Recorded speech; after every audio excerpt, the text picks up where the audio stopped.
Can I carry her back? No, thank you. Sorry. So sorry. Excuse me. What, sir? What, sir? Sorry. Watson, hurry up. Come on, the train's going. Yes, what's happening here? Excuse me. Was it a close call, Holmes? Yes, it certainly was. If you hadn't lingered to pass the time of day with that barmaid, we'd have had ample time. How did you know that I... Your elbow, it's wet. Well, you've obviously been leaning on a bar somewhere. And if I know you, it wasn't a bar man. Was she pretty? Yes, he was a lovely young lady, as a matter of fact. Came from Lancashire. Hasn't been in London very long. Blinko Watson. Sardines Dalton! Oh, I say, what a small world it is. Oh, good old Blinko. Best smile of the school ever had. Oh, I say, oh, man, you're putting it on a bit here and there, aren't you?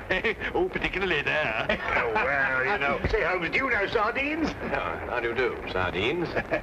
Did you say Holmes? Not Mr. Sherlock Holmes.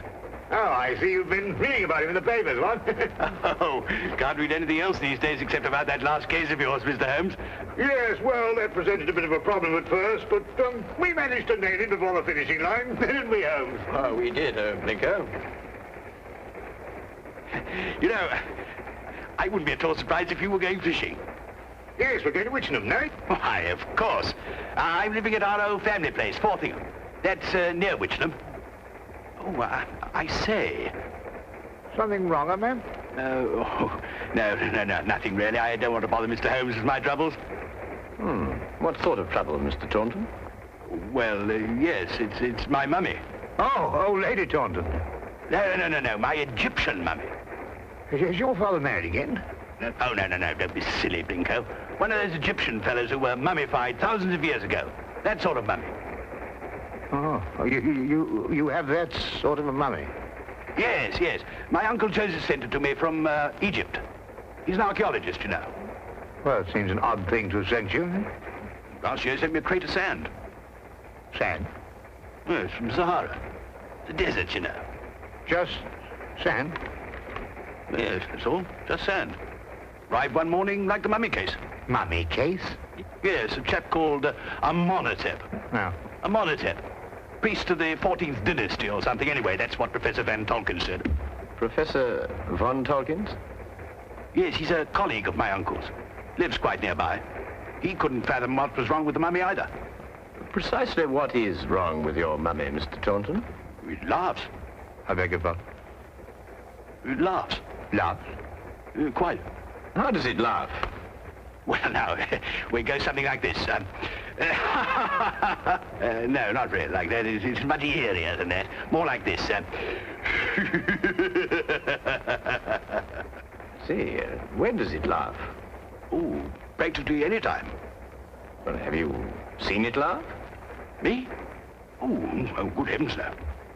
Why don't you give it away? I can't. Nobody wants it. I say, Blinko. No, I'm awfully sorry. We couldn't. Well, look, why don't you burn it or chuck it in the river or something? Oh, well, now, I know this sounds silly, but there's an inscription on it. Something like, who destroys my sleep, destroys himself. Professor Van Tolkien's translated it for me. Yeah, but you don't believe all that rubbish, do you? I mean, Egyptian capers and all that. Well, no, I don't actually believe the curse, Blinko, but I've got to do something. Well, I'm engaged to Rowena Featherstone. You know her? No. Oh, she's a lovely girl. She's got an aunt, regular old Batlax. Well, she keeps after Rowena to break off the engagement. Says a chap who keeps an Egyptian mummy who laughs, well, he can't be very reliable. Yeah, well, I understand that. Oh, I say. Would you like to come over to my place and see if you can stop him laughing? Oh, now, look, old boy, we were going fishing, you know, and Oh, it might prove interesting, Watson. A mummy that laughs.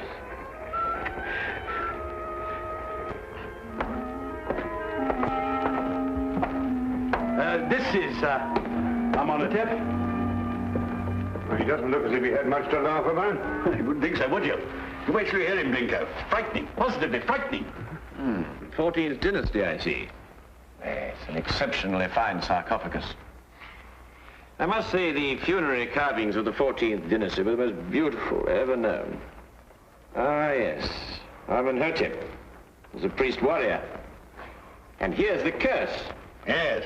Who destroys my sleep, destroys himself. Makes you think, what? Ow. This thing's full of splinters. I'm always pricking myself on it. When did the mummy start laughing, Reggie? As soon as you received it 6 months ago? No, rather not. First, he was very well behaved. Quiet as a lamb, then he started it about a month ago. I see. I take it these are the other Egyptian trophies your uncle sent you. Yes, rather. I stick them all in this room here. I call it my Egyptian room. You know, I wouldn't like Uncle Joseph to come back and think I didn't appreciate the gifts he sent me. Really touchy about the things they dig up, these archaeological fellas. Yes, quite naturally. Has your uncle been in England recently? Oh, no, not since he went galloping off east as a young man. Must be at least 40 years, I think. Then you've never seen him? Oh, no. Oh, I say, that's the Sahara sand I was telling you about. Oh, yes. Does your uncle never write to you? No, never. Just sends back the things he digs up. Have you got a photo of him by any chance? Yes, this one. It was taken when he was up at Oxford. I think he must have changed by now, you know, 40 years. Ravages of time and all that. Yes. Oh, I'm sorry, Reggie. I didn't know you had visitors. Oh, no, don't go, Rowena. I want you to meet my guests. This is Binko, Dr. Watson, and Mr. Holmes, Mr. Sherlock Holmes. This is my fiancée, Miss Featherington. Mr. Sherlock Holmes, the detective? Yes. Yes, he's come to look into this mummy business for us. Have you found anything, Mr. Holmes? Why does it laugh? Well, perhaps he tickled himself to death. I keep pleading with Reggie to get rid of it, destroy it, anything. But he's afraid of the curse. Well, I'm the one the curse is going to work on, and you know what they are. Really, Reggie, this is the 19th century. And Aunt Agatha wants to know when we're going to eat. She's famished. Woman's always famished. Please, Reggie, she is my aunt. Well, I suppose I shall have to cook dinner myself. Cook left last night, 4th of the month. Say, Binko, you cook? Well, Reggie, you didn't invite Dr. Watson here to cook. I'll cook. Well, maybe I better do it myself after all. We'll both cook. Come on. How many of us are there? 5? No, 6. I've asked Professor Von Tolkins to dine. I say, if you'd like a glass of sherry or a brandy or soda or something, you'll find it all in the cupboard over there. Charming girl. I say, Holmes, let's finish up this matter in short order, eh? I hear the fish roundabout here absolutely snapping. I wonder. You wonder what? You find something, Holmes? No, I wonder if Miss Featherington can cook.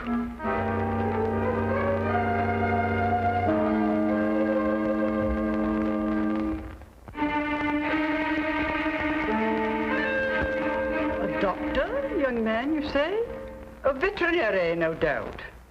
Madam, I'm a graduate of the Royal College of Physicians. I specialize in human beings. And you detect, young man, I understand. Yes, madam. I detect. Work with the police? Well, on occasion. No wonder the crime rate's going up. Rowena, do we or do we not eat? In the number, Auntie. We're bringing the food in. Reggie tells me you've recently come back from Egypt, Professor. Yes, Mr. Holmes. Just a few months ago. I have retired from active participation in Egyptology. I see. I understand that you met Reggie's uncle while you were out there. Yes, Professor Taunton and I excavated for a long time together in the valley of the Lower Nile. Is Professor Taunton still active? Yes, Joseph is engaged in important excavation at the present time. You must be very glad to see all your old friends and relations again, Professor, after all these years. I've been gone so long, Doctor. I no longer have friends. And I'm afraid even my family wouldn't recognize me. Well, here we are at last. Better late than never, I always say. Oh, please do help yourselves, everybody. Informalities to form. Local trout. We used an old recipe we found in a cookery book in the kitchen. Didn't we, Reggie? Yes, at least I think it was a cookery book. I read something about mixing nitrogen with hydrogen or something or other at the end of it. Oh, Lord. Well, this is splendid. I haven't had a decent, well-cooked fish like this in years.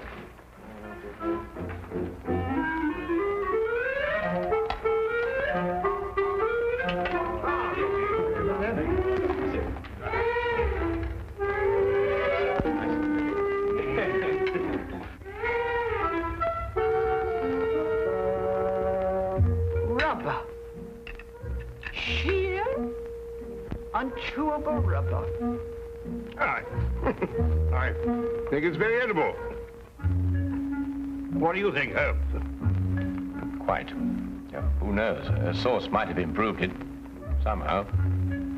It's quite delicious, Miss Featheringstone. I believe you're accustomed to eating beetles and locusts, which I'm told are considered delicacies in your country.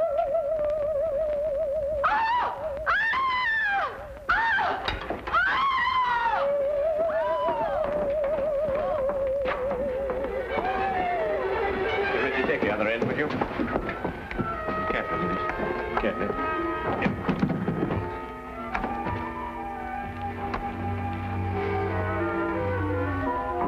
This time we heard it ourselves. Yes, Watson. This time we heard it ourselves.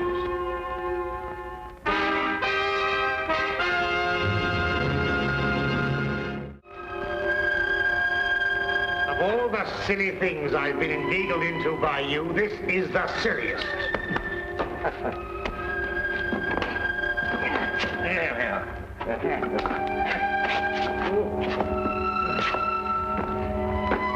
What do you expect to find up here?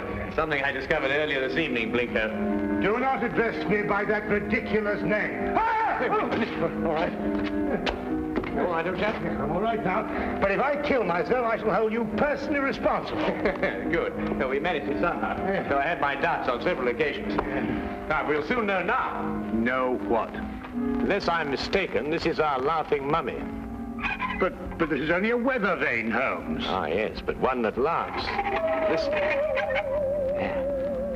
Good heavens. Well, it is laughing. It would appear to be so, wouldn't it? Especially with a mummy in the house. When the wind is in a certain direction, the weather vane acts as a whistle, and the resultant sound is funneled down into the Egyptian room below. But that's marvelous, Holmes. How did you stumble onto it? Well, in dealing with the occult, Watson, it's as best to remember the natural phenomena come first. Here, give me a hand with this, would you? That's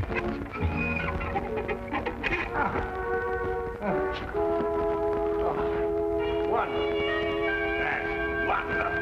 Now, be careful you come down, Holmes. Yes. Just be careful.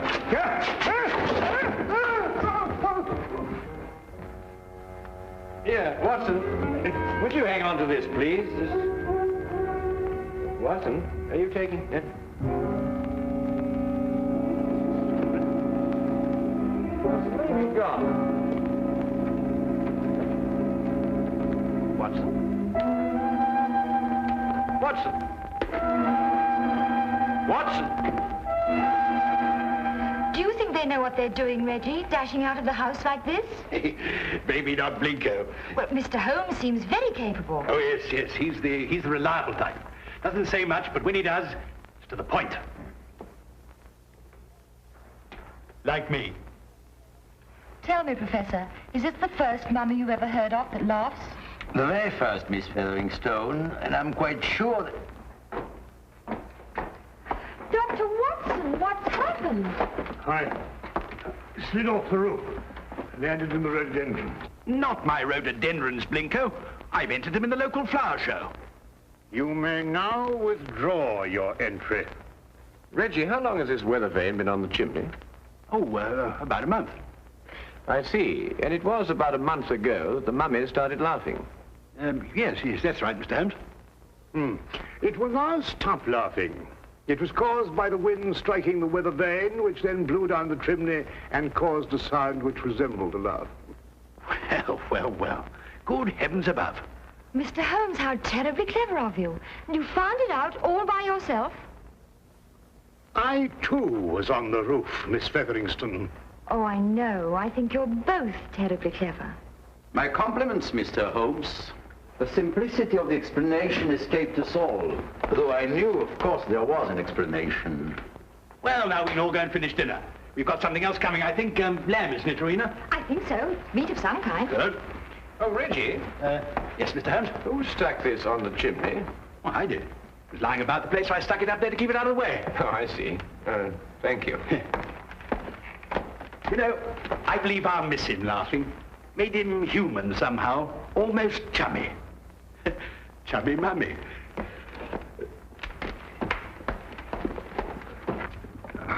Oh, well, that's another mystery we've solved, eh, Holmes? Yes, Watson. But in solving it, we've been confronted by a far deeper mystery. Eh? What do you mean?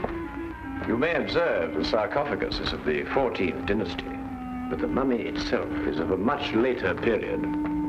Well, perhaps they had an old box lying about when the chap died. Yes, possibly. But it would have to be lying about for a very long time.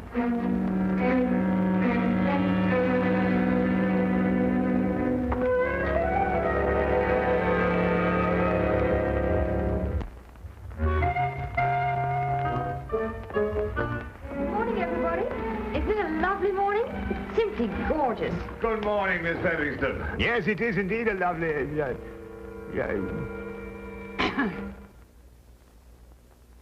You look very refreshing, Miss Featherington. Very refreshing. And I am. No mummy laughing any longer, thanks to you, Mr. Holmes. Well, I say, what early birds we all are. Morning, everybody. Morning.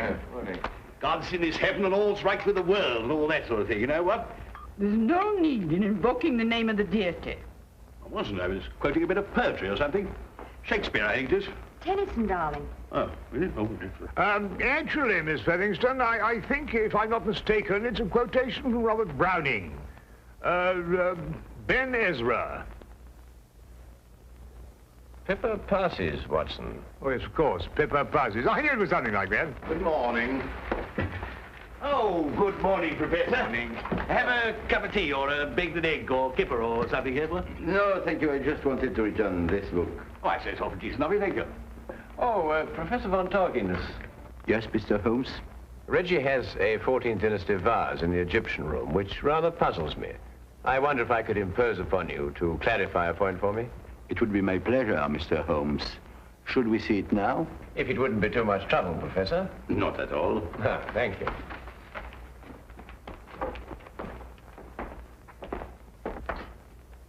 Yes, the composition of the pottery struck me as being rather later than the 14th dynasty, Professor. This is the vase I referred to. Considerably later, Mr. Holmes. The 18th dynasty, in fact. I rather thought Reggie was mistaken, as he was also mistaken about the mummy. The mummy? I'm afraid I don't understand. Don't you? I believe it was you who told Reggie that Amenhotep was of the 14th dynasty. It was, Mr. Holmes. But of course, this mummy, like the vase, is of a considerably later period. Really? How much later would you estimate, Mr. Holmes? Well, I'd say, 4,000 years later.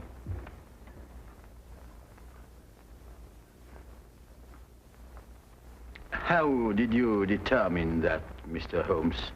Well, the sarcophagus is obviously authentic. But the burial wrappings of the mummy itself are of a comparatively modern Egyptian weave. Expertly aged, I admit. I'd hoped the discrepancy wouldn't be noticed. Well, if it hadn't been for the coincidence of the weather vane, I should never have bothered to look at the mummy so closely. What do you propose to do, Mr. Holmes? I'm afraid, Professor, I have no alternative. Holmes, what are you talking about? Professor von Torkins is, I regret to say, Watson, involved with murder. Murder? Well, who was murdered? Joseph Taunton, Reggie's Uncle Joseph. But how do you know? Where's the body? You are gazing, Watson, at the mummified remains. Oh, no, really. You're right, Mr. Holmes. This is Joseph Taunton. And if I killed him... What do you mean, if you killed him? I don't know. That sounds strange, doesn't it? Joseph Taunton and I were friends. We devoted our lives to excavating the glories of Egypt. And last year we discovered the tomb of Amenhotep. An untouched tomb, Mr. Holmes. Over 4,000 years. Joseph and I were the first human beings to set foot in it since the day it was sealed. Can you imagine what that meant to us? Yes, I can understand that. Joseph was beside himself. He wanted to open the mummy case immediately, but it was wrong, Mr. Holmes. The case had to be opened carefully, delicately. We quarreled. I tried to restrain Joseph physically, but he broke loose from me. He ran to the case and opened it, and then... And then, Professor? And then he staggered and dropped dead. As he opened the sarcophagus? Yes. There were no witnesses to what had happened, Mr. Holmes. But in our struggle, Joseph had suffered bruises. I knew what the police would believe. And so you removed the mummy of Amenhotep and substituted the body of Joseph Taunton instead? It was the only way I could get the body out of the tomb. Mr. Holmes, I didn't mean to kill Joseph. It was his heart. He always had a weak heart. You say he staggered, Professor. What did he do as he staggered? He grasped his throat as if he were choking. Watson, would you oblige me by removing the cover of the sarcophagus? Yes, of course.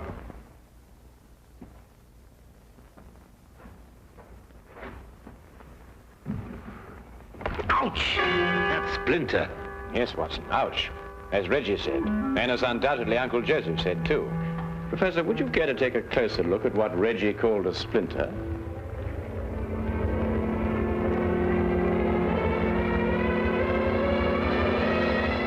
What? It's a hollow needle that would pierce the skin of anyone who touched it. But I don't understand. The curse of Amenhotep, and a hollow needle that contained the venom of an asp. The same snake poison that killed Cleopatra and that killed your friend, Joseph Taunton.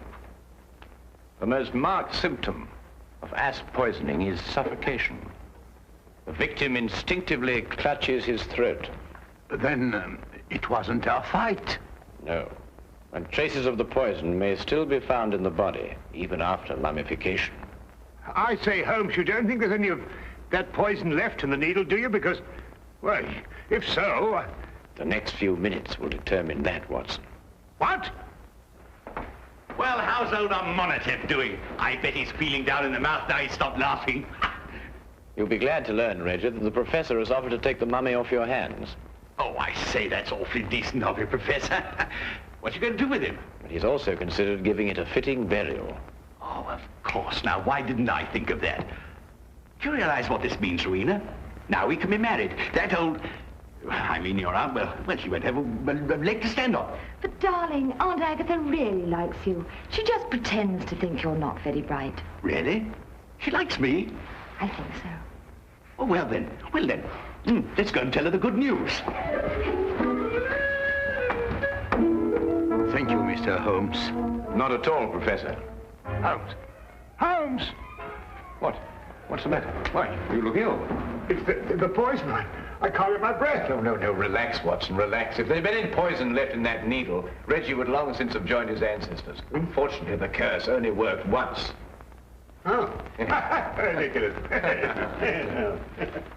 Yes, all right. Oh, but Holmes. Oh, that's all very well, but I still can't get my breath. Not again. It's probably the food we've been subjected to. Yes, I myself would prefer some of that fish that you insist on pursuing up and down the waterways of England with such wild abandon. Yes, of course. Curse. Utter nonsense.